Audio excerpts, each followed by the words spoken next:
4, 3, 2, 1... On est à l'antenne. Un appartement transformé en studio de télé. Nous sommes sur le plateau d'Az-Zaïm à Beyrouth. Bonsoir. Cette semaine, nos candidats sont allés consulter des conseillers en images. Entre Loft Story et la Starac, voici la première télé-réalité entièrement consacrée à la politique. 15 candidats s'affrontent pendant 3 mois sous le regard permanent des caméras. Tu crois vraiment que je vais y aller comme ça? Bah oui, pourquoi pas? Le vainqueur de l'émission sera candidat aux prochaines élections législatives.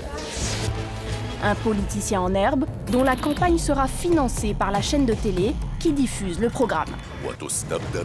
Dans un pays où les grands font naître des grands. Ici, le leader va naître grâce au peuple, pas au clan. Enfermés dans un loft au cœur de Beyrouth, les candidats présentés comme des vengeurs masqués sont confrontés à une série d'épreuves. Tests de culture générale, capacité de leadership, connaissances politiques. Le but, évaluer leur potentiel de dirigeant. Ce soir, ils se préparent pour le prime. L'enjeu est de taille, ils ne sont plus que 4. Je suis très calme, je suis très cool, je suis toujours cool, je suis toujours comme ça. Vous, Nicolas, vous vous sentez comment à une heure du prime? C'est normal, car c'est lui qui va quitter, alors je suis à l'aise. Presque tous étaient déjà engagés politiquement avant le jeu. Malek est le fils d'un chef de la mouvance islamiste. Narmat est une activiste originaire du sud Liban.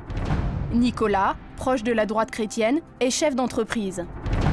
Maya vient de terminer des études universitaires. Elle n'avait jamais fait de politique. Si j'accède au Parlement, je serai en minorité parce que moi, je ne fais pas semblant. Je suis honnête et je suis là pour représenter le peuple, pas mes intérêts. Pour Maya, il va falloir se battre. Au Liban, les femmes en politique sont presque inexistantes. D'ailleurs, le logo de l'émission représente un homme. Nous retrouvons la jeune candidate dans son bureau du loft. Elle a reproduit le logo en utilisant cette fois une silhouette de femme. À 26 ans, Maya est convaincue d'avoir sa place au Parlement. Je me dis toujours qu'on doit essayer. Vous connaissez le dicton qui ne tente rien à rien.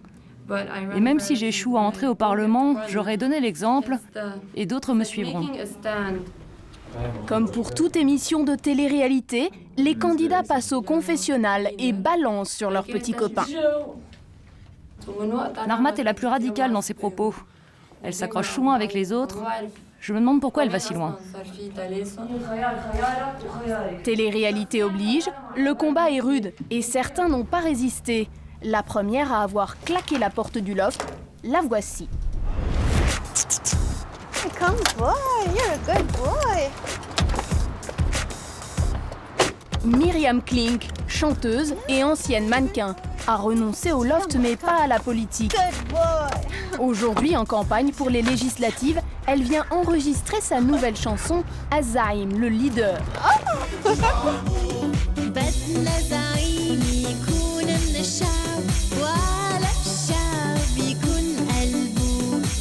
D'ailleurs pour elle, tout avait commencé en chanson. Voici le clip qui a lancé sa campagne.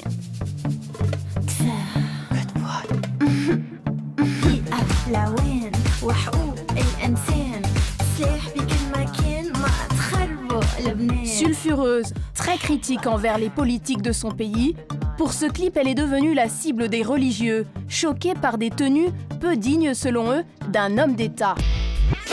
D'ailleurs, pendant le tournage de l'émission, lors d'une épreuve, une grenade sonore est lancée à ses pieds.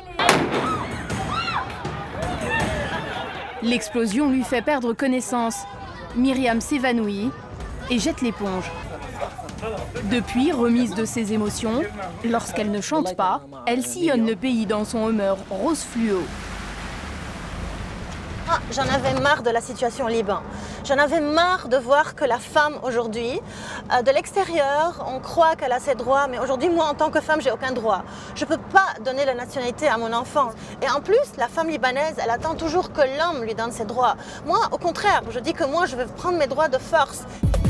Dans ce pays gangréné par le confessionnalisme, où le pouvoir s'hérite au berceau, Faire de la politique autrement, c'est exactement ce qui a motivé les créateurs de l'émission.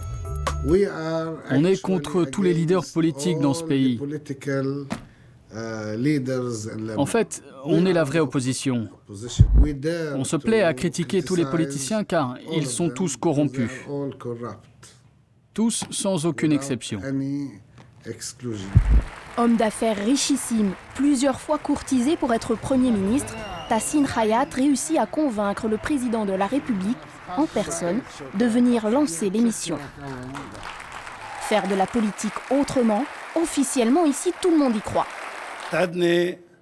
Merci et bonsoir. J'ai le plaisir de saluer ici des jeunes hommes et des femmes qui ont accepté de relever le défi, qui ont accepté de mettre en question les compétences de leurs dirigeants, sans s'appuyer sur un héritage politique, ni sur l'argent, ni sur le fanatisme communautaire. Les grands partis ne voient pas ce Barnum télévisuel d'un bon œil. Sauf à Nabatiyeh, dans le sud du Liban, fief du Hezbollah. Le parti, considéré comme terroriste par les Américains, saisit la balle au bond et décide de se servir de l'émission. Il soutient Nahmat, l'enfant du pays. Il faut que tu envoies un SMS avec le numéro 9 et tu voteras pour Nahmat. Résultat en ville, c'est la Nahmat Révolution. Aux côtés des chefs du Hezbollah, des banderoles appellent à voter pour elle et des portraits de la jeune femme s'affichent en 3 mètres sur 4. Nahmat est avant tout pour la résistance, et nous aussi. Donc on est pour elle, même si elle veut séparer religion et politique. Chacun est libre. Ceci étant, pour moi, la religion, c'est la politique. De son côté, Nahmat, toujours suivi par les caméras du loft, a réussi à convaincre un des chefs historiques des milices chrétiennes qui ont ensanglanté le Liban de la recevoir. Nahmat a découvert que Nicolas, son principal adversaire, a été engagé dans la milice au pire moment de son histoire. Nicolas et moi payons encore le prix du sang que nous avons fait couler. C'était le sang de nos frères libanais. Mais les personnes qui, comme Nicolas, ont combattu à mes côtés, je les mets sur un piédestal, parce qu'ils étaient prêts à se sacrifier pour ce pays. Un aveu qui ne fera pas tomber le candidat. Nicolas a atteint la finale. Il affrontera la novice de la bande et favorite des sondages, Maya. Nahmat, elle, a été éliminée. L'émission qui enchaîne les succès d'audience se terminera dans 3 jours. Des producteurs égyptiens veulent déjà acheter le concept pour l'adapter dans leur pays.